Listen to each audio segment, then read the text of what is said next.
Quality है ना। मैं जितना पढ़ाया तो ना उसे एक बार देखो, मैं थोड़ा सुनूंगा तुमसे आज, तुम्हें भी याद भी है ना। अभी आके पढ़ते रहना, पिक्चर कुछ ना बताओ।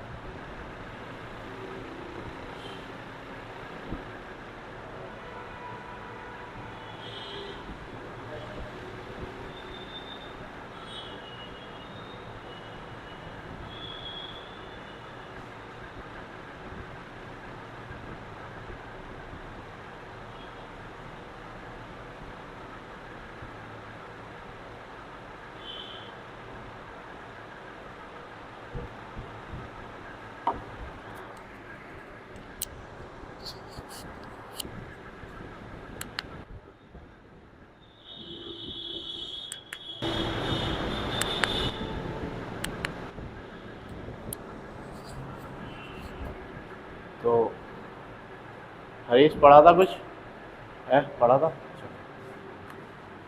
हरीश ये बताओ कि जब हमने पढ़ा ईस्ट इंडिया कंपनी, तो ईस्ट इंडिया कंपनी की स्थापना कब हुई थी? 31 दिसंबर 1600 में, है ना। अगला क्वेश्चन ये है कि जो बोर्ड ऑफ डायरेक्टर था ये कहाँ था? इंग्लैंड में था। इसके सदस्यों की संख्या कितनी थी?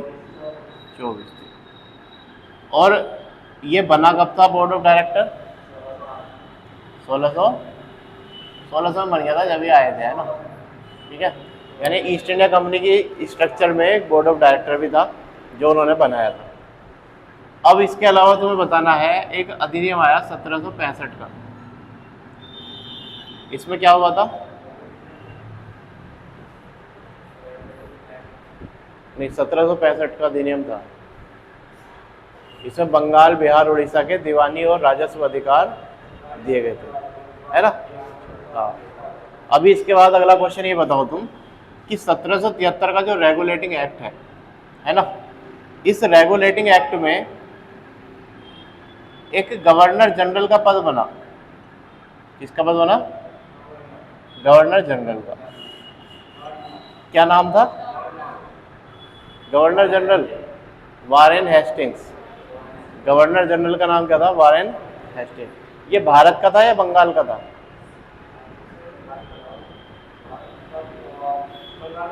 बंगाल का गवर्नर जनरल था। कहाँ का था? बंगाल का। नाम क्या था? Warren Hastings.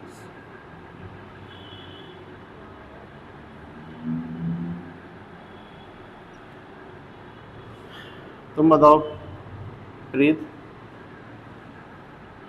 ये जो वारेन हेस्टिंग्स है, कोई और मत बताना, इसकी 4 सदस्यों की परिषद थी। कोई और मत बताना, है ना। कौन कौन थे इसमें? फ्रांसिस फ्रांसिस बारवेल, इसके अलावा क्लेवरिंग क्लेवरिंग और मानसन। कौन था? मानसन। एक तुम ही बताना प्रीत, सुप्रीम कोर्ट बना, है ना। सुप्रीम कोर्ट जो बना था ये कहाँ बना था? कोई जगह थी जहां सुप्रीम कोर्ट बनाया गया था? किस शहर में सुप्रीम कोर्ट बनाया गया पहला?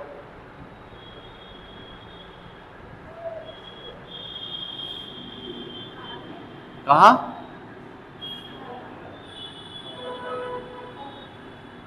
कहाँ बना था? कलकत्ता में, है ना। ये पढ़ रहे हो तुम। और ये जो कलकत्ता में बना है, सुमित तुम बताओ, इसमें एक तो था मुख्य न्यायाधीश, 3 थे अन्य न्यायाधीश। 3 कौन कौन थे?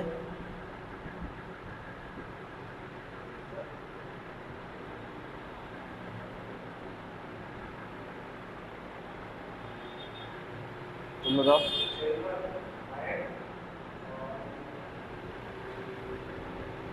लेमेस्टर, है ना। चैम्बर्स, हाइड और लेमेस्टर।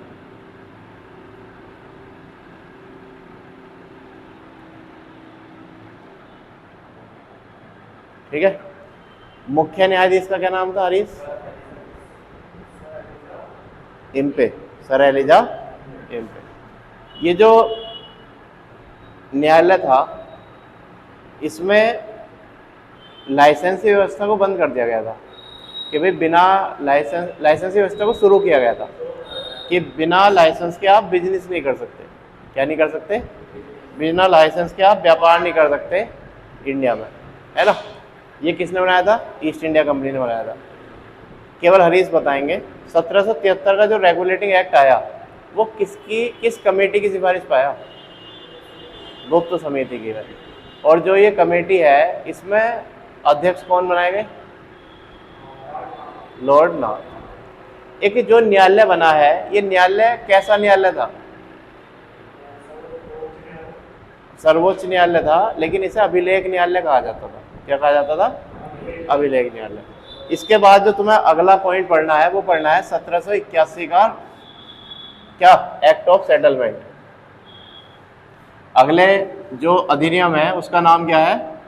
1781 का संशोधनात्मक अधिनियम। अब अगर तुम्हारे सामने एक क्वेश्चन आता है कि तुम्हें रूल रेगुलेशन पता है कब से बनने शुरू हो गए थे, तो 1726 में पहला आया, 1765 में एक और बनाया था इन्होंने, 1773, और अब कौन सा पढ़ने वाले हम? 1781। यानी आज की जो क्लास तुम्हारी होने वाली है वो 1781 के अधिनियम की होने वाली है। ये मैं पढ़ा चुका हूँ, इसमें तो कोई समस्या नहीं है। बताइए 65 में क्या हुआ था? 1765 में क्या हुआ था? अभी तो क्वेश्चन पूछा था मैंने। 1765 में बंगाल, बिहार और उड़ीसा के दीवानी और राजस्व अधिकार खतरे में लग रहा है मुझे, है ना मामला। 3 डेट पढ़ाई है और 3 डेट का ये नहीं पता कि इन तीनों डेटों में क्या हुआ। अभी तो और तो इससे बचाते तो पूछा ही ना मैंने, है तुमसे पूछ रहा हूँ 1765 में क्या हुआ। तो दीवानी और राजस्व अधिकार मिले थे। 1773 में क्या हुआ था?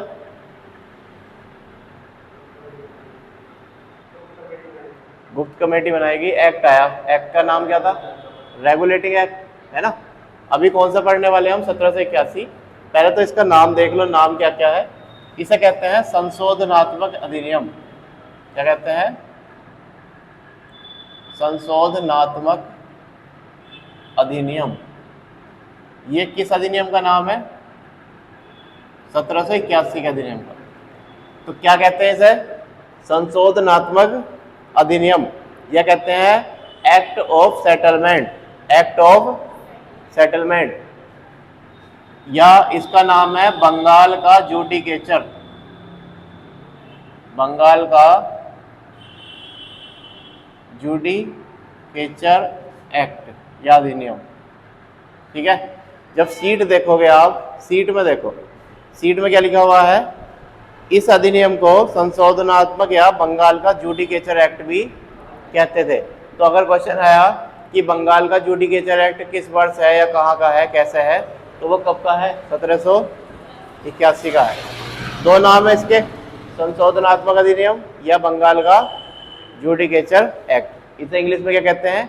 Act of settlement. क्या कहते हैं? Act of settlement. अब इसमें होता क्या है, देखो जब हम 1773 पढ़ रहे थे ना, तो 1773 में हमने देखा था कि जो उच्चतम न्यायालय बना था, क्या बना था? उच्चतम न्यायालय। उच्चतम न्यायालय में एक क्या होता था? गवर्नर जनरल है, गवर्नर जनरल। इस गवर्नर जनरल के ऊपर एक बैरियर था कि इसे उच्चतम न्यायालय में क्या करना पड़ेगा? अपना डिसीजन लेने से पहले पंजीकृत कराना पड़ेगा। क्या करना पड़ेगा? गवर्नर जनरल को अपना डिसीजन उच्चतम न्यायालय में क्या कराना पड़ता था? पंजीकृत कराना पड़ता था। इसी वजह से इसे क्या कहा गया था? अभिलेख न्यायालय, ये तो कहा गया था। अब जो गवर्नर जनरल है इसे उच्चतम न्यायालय में अगर हर बार वो करना पड़ेगा, पंजीकृत करने का, तो प्रॉब्लम होगी काम करने में, है ना। तो इसी वजह से ये पंजीकृत कराना अनिवार्य नहीं रखा गया। पंजीकृत करना क्या नहीं था? अनिवार्य नहीं था। तो अगर कोई कहता है कि तुमने 1781 का अधिनियम पढ़ा, उस अधिनियम के अंतर्गत तुमने क्या पढ़ा, क्यों आया था वो, तो वो इसलिए आया था कि जो गवर्नर जनरल पहले क्या करता था, डिसीजन लेने से पहले रजिस्ट्रेशन कराता था उच्चतम न्यायालय में, अब उसे करने की जरूरत नहीं है। देखो सीट में भी लिखा हुआ है, गवर्नर जनरल की परिषद जो नियम बनाएगी उसे सुप्रीम कोर्ट में पंजीकृत करना आवश्यक नहीं होगा, है ना, लेकिन पहले था, तो अब पंजीकृत करना आवश्यक नहीं है। यही हुआ क्या, सेटलमेंट हुआ इस चीज का, इसे क्या कहते हैं, सेटलमेंट, है ना, act of settlement. Act of settlement किस बात का, कि जो पंजीकृत कराने पड़ते थे डिसीजन, वो अब नहीं कराने। तो अगर क्वेश्चन आया कि तुमने पॉलिटी में क्या पढ़ा, तो हमने पढ़ा सबसे पहला चैप्टर संवैधानिक विकास। संवैधानिक विकास में हमने कुछ डेट पढ़ी, जिसमें पहली डेट 1726, दूसरी 1765 और तीसरी 1773 और चौथी क्या है 1781। 1726 में नॉर्मली नियम बनाने को मिले थे, तीनों जगह पे नियम बना देंगे। 1765 में दीवानी और राजस्व अधिकार मिल गए थे, कहाँ के, बंगाल, बिहार और उड़ीसा के। उसके बाद जो अगला था 1773 का, 1773 का रेगुलेटिंग एक्ट था। 1773 क्या था, रेगुलेटिंग एक्ट था, जिसमें बहुत सारे प्रोविजन आए, जिसमें क्या किया गया कि सभी गवर्नर जनरल की, सभी गवर्नरों की पावर को बंगाल के गवर्नर जनरल के अधीन कर दिया गया, और जो उच्चतम न्यायालय बनाया गया था उसमें गवर्नर और गवर्नर की परिषद के डिसीजन को क्या करना पड़ता था, पंजीकृत करना पड़ता था। और जो बोर्ड ऑफ डायरेक्टर के सदस्यों का कार्यकाल 1 वर्ष होता था, वो कितना कर दिया गया था, 4 साल कर दिया गया था, किया गया था नहीं। अभी उसके बाद जो है 1781 का एक्ट आता है, उस एक्ट में क्या काम हुआ कि जो पंजीकृत करने का प्रोविजन था वो अब क्या कर दिया गया, अनिवार्य नहीं समझा गया, है ना। चलो, तो 1781 हो गया। अब अगला अधिनियम आ जाता है 1784। ये मोस्ट इंपोर्टेंट है, क्या है, मोस्ट इंपोर्टेंट, यानी सबसे इंपोर्टेंट अगर अधिनियम है ईस्ट इंडिया कंपनी का पहले नंबर का, तो वो है 1784 का पीट्स इंडिया एक्ट। कौन सा है, 1784 का कौन सा, पीट्स इंडिया एक्ट।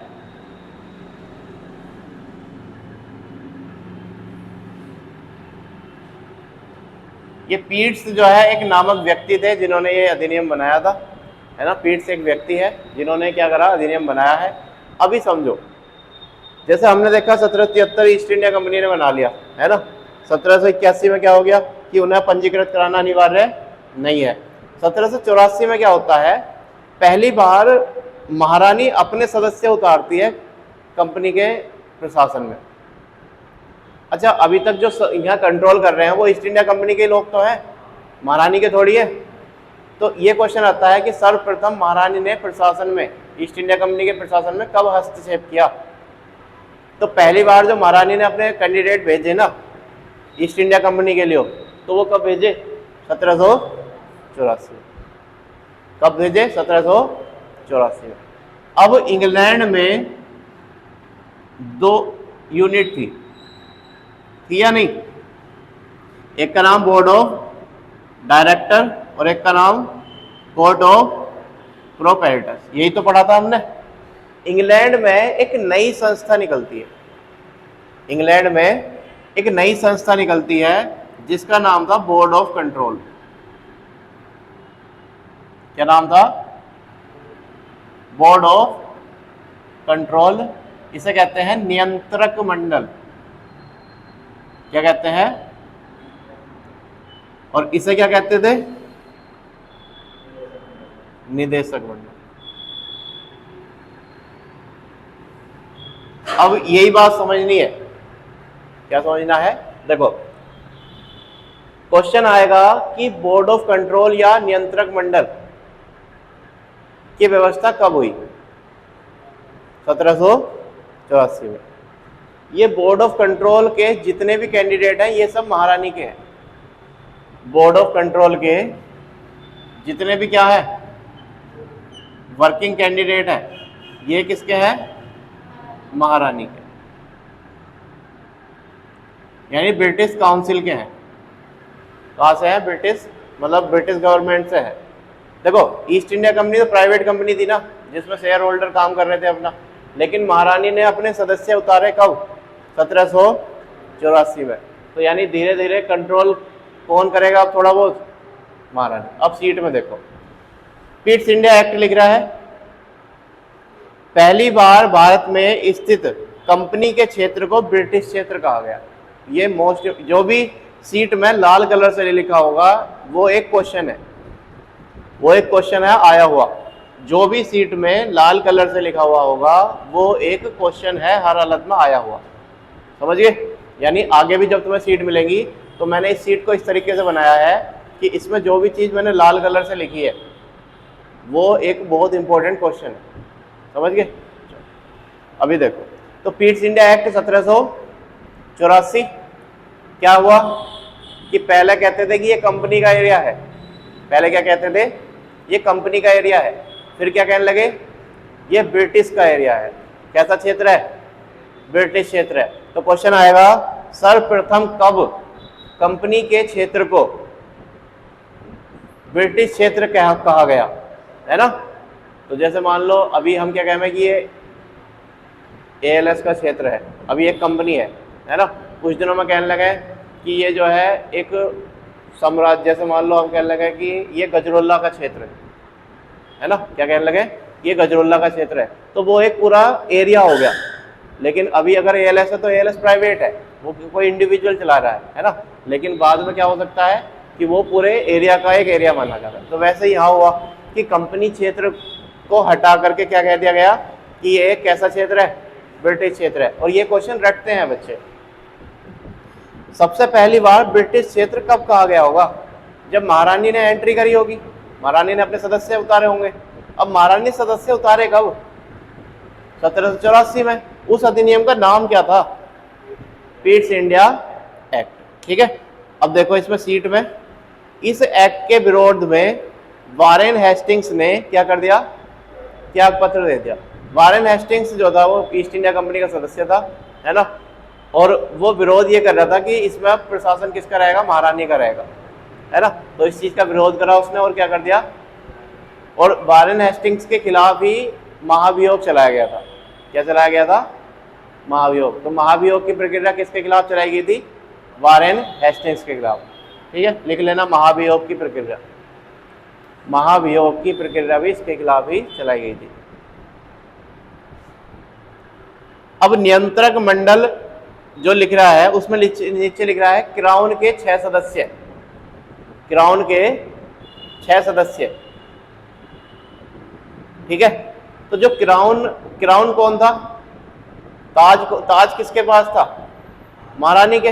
तो महारानी के जो सदस्य आए हैं, जैसे इनकी सदस्य संख्या होती थी 24, कितनी होती थी, 24। तो बोर्ड ऑफ कंट्रोल के सदस्यों की संख्या,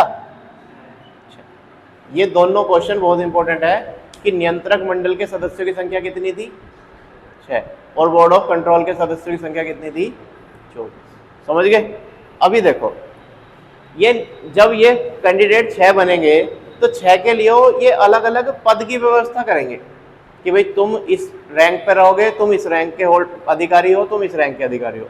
तो इन्होंने जो रैंक बनाई ना, इन्होंने 3 रैंक बनाई। कितनी रैंक बनाई, 3। तो 6 सदस्य 3 रैंक में बट गए। 6 सदस्य कितनी रैंक में, 3 रैंक में बटे, जिसमें एक था chancellor of exchequer, chancellor of exchequer. एक था सचिव, कौन था, सचिव। और देखो एक तो हो गया ये, एक हो गया सचिव। अब जो बचे ना 4, वो कौन थे, प्रीवी काउंसिल के सदस्य।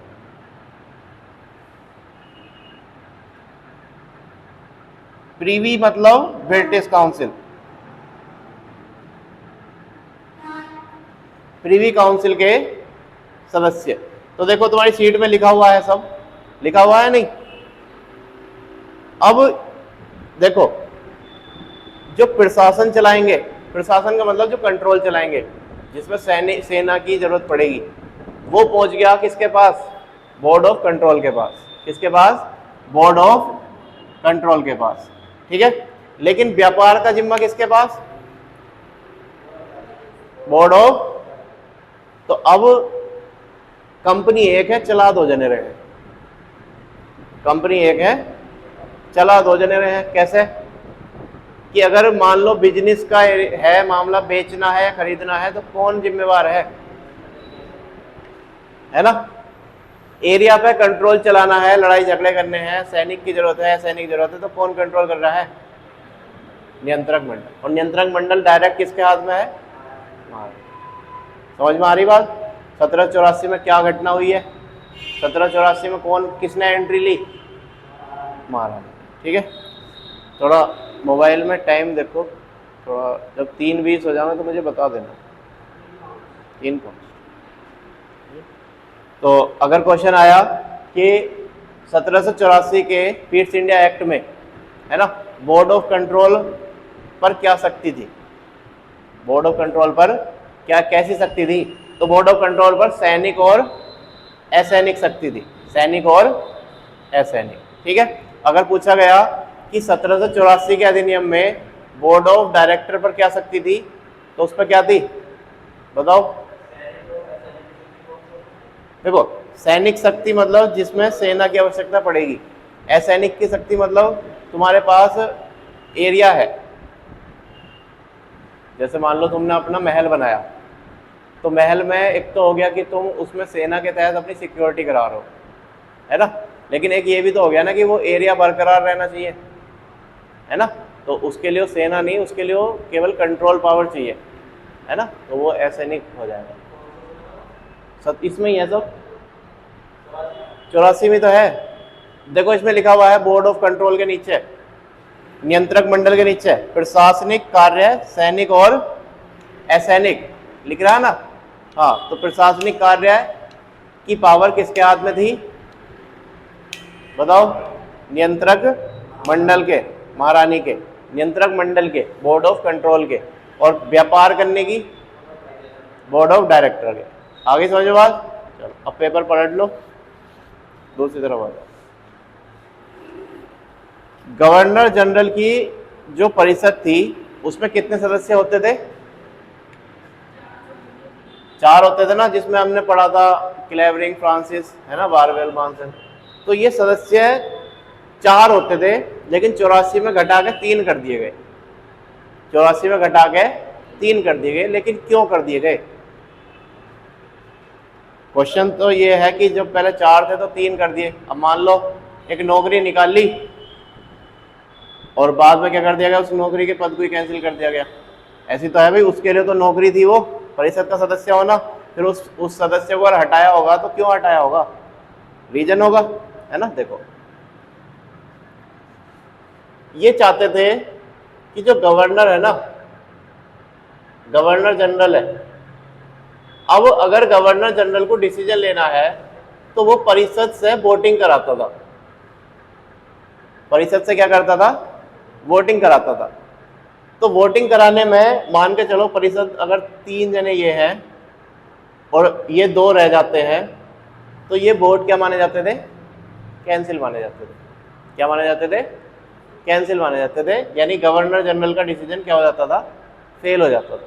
ठीक है, और ऐसा कई बार हो रहा था कि ये परिषद के सदस्य जो है इसके डिसीजन लेने में बाधा उत्पन्न कर रहे थे। ठीक है, और कभी कभी क्या हो रहा था कि एक सदस्य अकेला पड़ जा रहा था। तो यानी ये चाहते थे कि ये पावर जो गवर्नर जनरल की डिसीजन लेने की है, ये गवर्नर जनरल कानून बनावे, और ज्यादा जो बनाने में पॉसिबिलिटी हो पास होने की वो गवर्नर जनरल की हो, ना कि परिषद की हो। अभी ये क्या करते हैं? ये एक सदस्य को हटा देते हैं। एक सदस्य को क्या कर देते हैं? हटा देते हैं। अब ये बताओ, अगर 4 कैंडिडेट है, कितने कैंडिडेट है? 4 कैंडिडेट है। एक हो गया गवर्नर जनरल, कौन हो गया? Governor general. उसके अलावा 3 रह गए ना। अब तो कितने रह गए? 3। तो बताओ मोनोपोली किसकी मानी जाएगी? मतलब कौन ऐसा माना जाएगा जिसके पक्ष में वोट ज्यादा होंगे?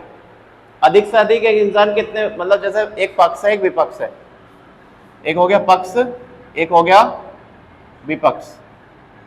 तो पक्ष को और विपक्ष को वोटिंग अगर पड़ेगी तो या तो इसे 3 मिलेंगे, ये 1 पर रहेगा, 4 जने है ना, या फिर ये 2 रहेंगे, ये भी 2 रहेंगे, है ना, या फिर ये 3 रहेंगे और ये 1 रहेगा और ये 3 रहेंगे। तो यही तो कंडीशन बन सकती थी।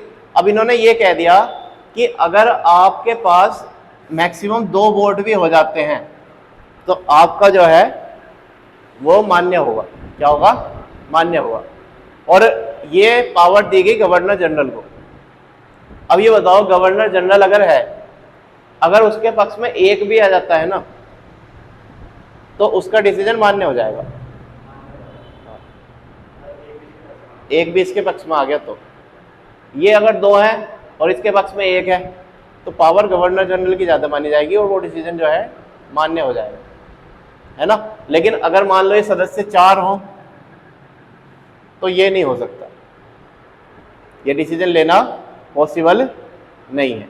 तो इसी वजह से एक सदस्य को क्या कर दिया गया? हटा दिया गया। यानी ये चाहते थे कि गवर्नर जनरल की पावर दिखनी चाहिए, गवर्नर जनरल की पावर दिखनी चाहिए, उसके परिषद की सदस्यों की पावर इतनी नहीं दिखनी चाहिए, है ना।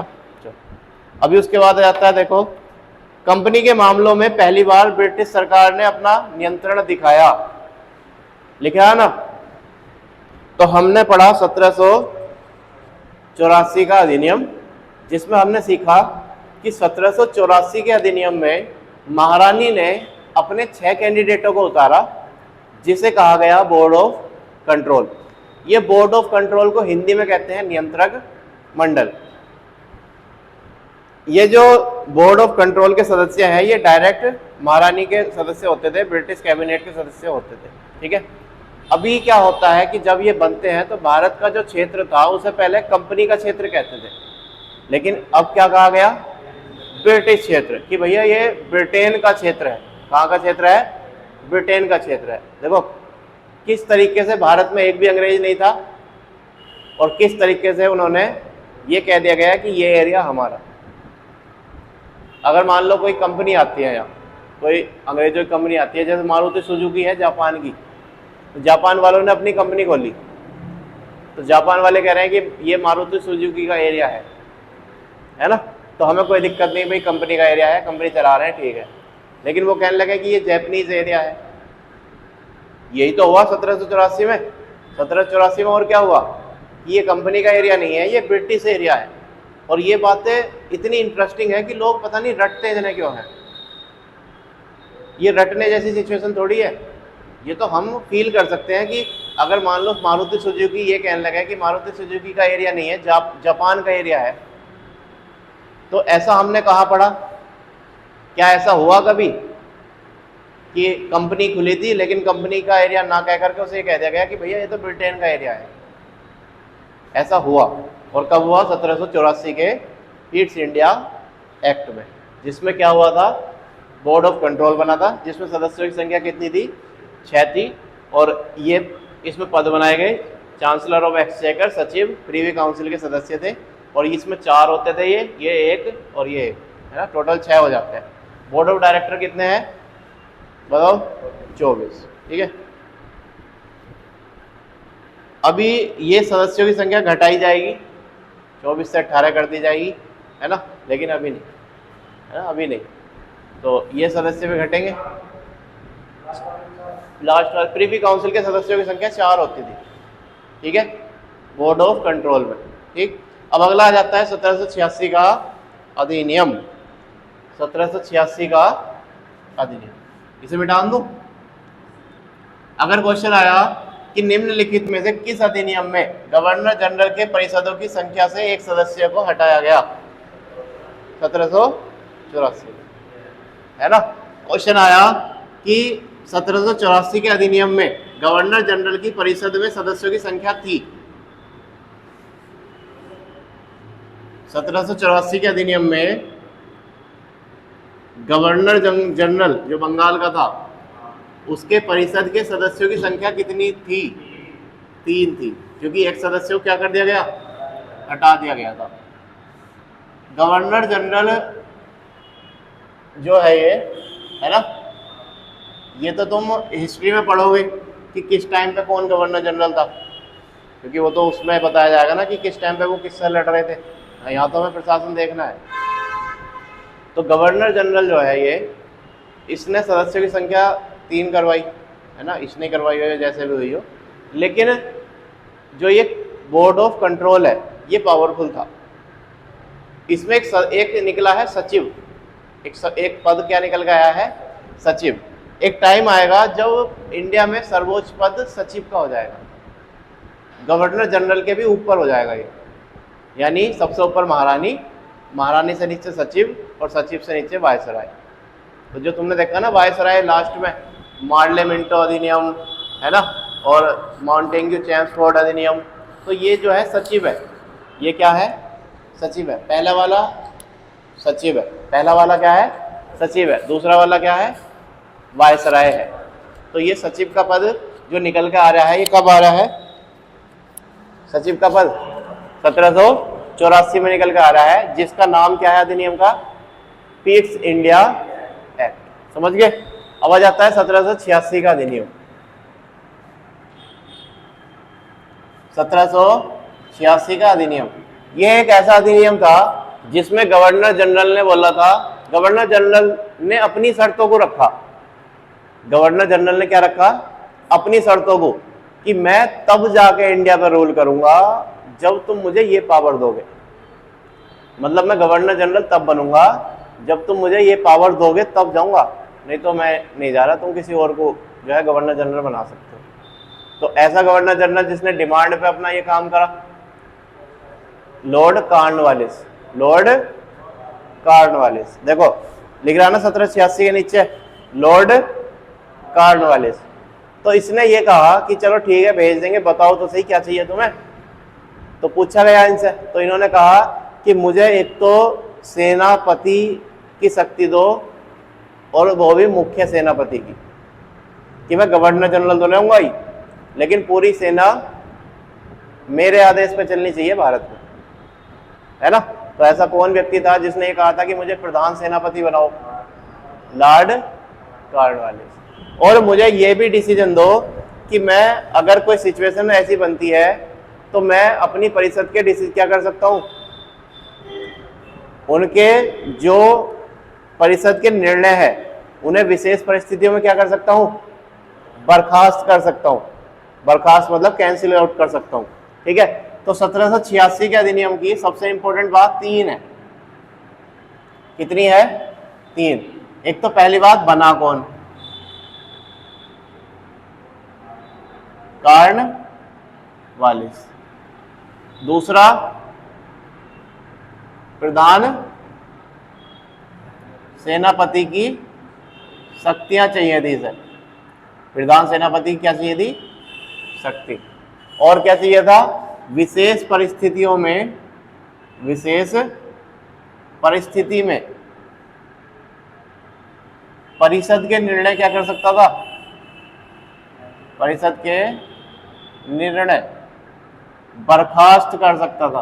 क्या कर सकता था, बर्खास्त। तो देखो अब ये अधिनियम तुम्हें 1784 वाला याद रह जाएगा, 1 साल 2 साल 3 साल, कितने टाइम, है ना। थोड़ा सा कुछ ऐसी चीज को कनेक्ट कर दो जिससे कि चीजें रुक जा दिमाग में, है ना। देखो जैसे हमने देखा 1784, 1784, तो 84 में एक वर्ड है चोर। जैसे आप बोलोगे 84, क्या बोलोगे, 84। तो 84 में पहला वर्ड क्या है, चोर प्लस 80, तो क्या वर्ड है, चोर वर्ड है। तो चोर वर्ड में ये समझ में आता है कि अगर तुम्हारे कमेटी में कोई चोर है तो उसे निकाल दिया जाएगा। अगर कोई चोर है तो उसे क्या कर दिया जाएगा, निकाल दिया जाएगा। तो ये क्वेश्चन याद रखना है अगर, कि कब गवर्नर जनरल की परिषद से चतुर्थ सदस्य को निकाला गया, हटाया गया।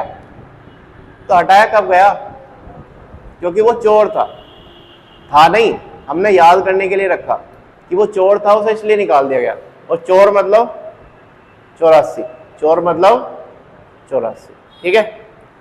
अभी ये देखा हमने 1786, 1786। अब इसमें एक लाइन लिख सकते हो तुम, देखो वर्ड है 86, क्या वर्ड है 86, तो इसमें जो पहला वर्ड है वो क्या है 86, है ना।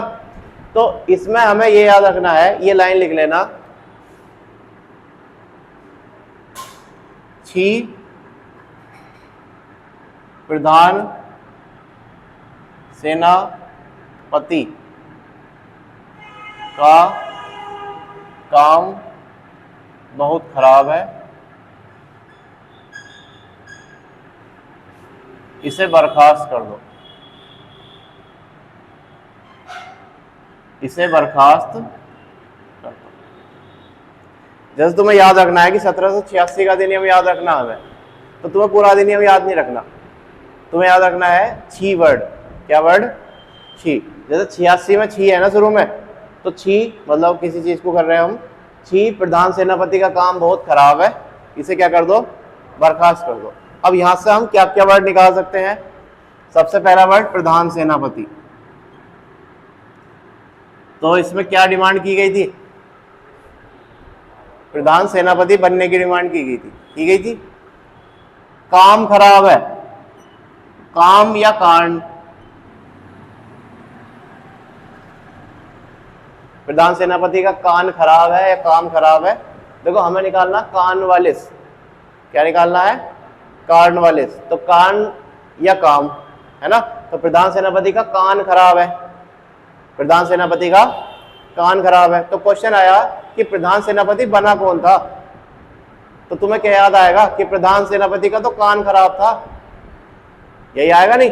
और उस दिन तुम्हें समझ में आ जाएगा कि कार्नवालिस ही बना था पहला प्रधान सेनापति। तो ये दूसरे मेथड है जिसे हम कहते हैं न्यूमोनिक मेथड, कि तुम कुछ चीजों को कनेक्ट कर दो आपस में, कि प्रधान सेनापति का कान खराब था, प्रधान सेनापति का कान खराब था, कान मतलब कार्नवालिस, इसे क्या कर दो बर्खास्त कर दो। अच्छा बर्खास्त कर दो का क्या मतलब था कि वो अपने सदस्यों की परिषद के निर्णय विशेष परिस्थितियों में क्या कर सकता था बर्खास्त कर सकता था। यानी ये पूरा का पूरा अधिनियम इस लाइन के अंदर आ जाता है। अगर तुमने ये लाइन लिख के याद कर ली और तुम इस पर दिमाग लगाते रह गए तो ये लाइन तुम्हें पूरा सब कुछ समझा के चली जाएगी और रुक भी जाएगा कि प्रधान सेनापति कौन बना, commander in chief of army, है ना, कमांडर इन चीफ तो कहेंगे इसे, है ना। तो 1786 हो गया। अब अगला है 1793, कौन सा है 1793। 1793 में एक तरफ लिख रहा है नियंत्रक मंडल के सदस्यों के वेतन को कहां से दिया गया, भारतीय राजस्व से।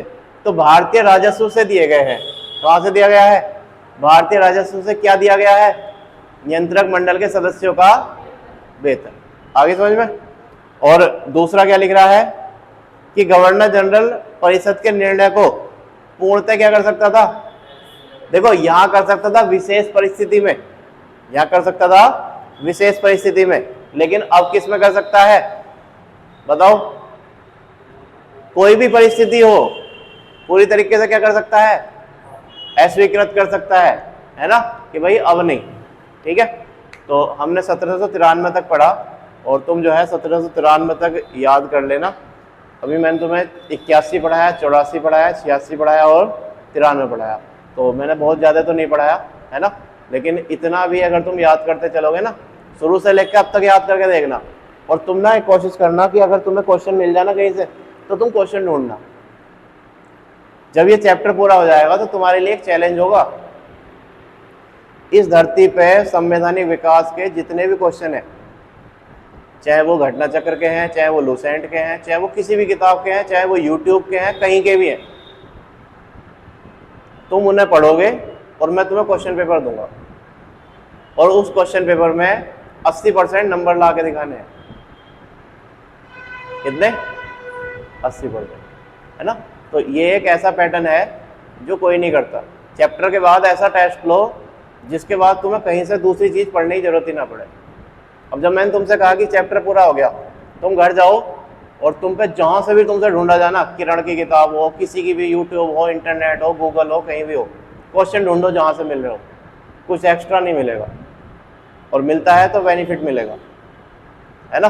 जब तुम उन्हें पढ़ोगे ना तो तुम्हें वो चीज़ें हल्की लगेंगी, आसान लगेंगी कि क्यों पढ़ना है, क्या करना है, 73 क्यों आया, 86 क्यों आया, 84 में क्या हुआ था, है ना। तो वो सब चीज़ें होने के बाद फिर टेस्ट हो जाएगा, और टेस्ट के बाद फिर अगले चैप्टर पे चलेंगे, है ना। तो ये काम तुम कर लेना, बाकी कल की क्लास में पढ़ेंगे, ठीक है।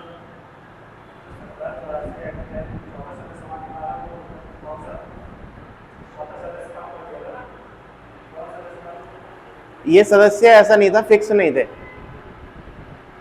ये सदस्य है, जैसे वो थे ना क्लेवरन मानसिंह बाग, वो जो थे वो हट गए, सदस्य जो थे वो हटते चले गए, उनकी जगह कोई और आया, फिर कोई और आया, फिर कोई और आया, है ना। बाकी मैं इसे बता दूंगा तुम्हें कल, टेंशन मत लो, ठीक है। ये हमेशा क्लेवरन मानसिंह नहीं रहेंगे, ये चेंज हो जाएगा।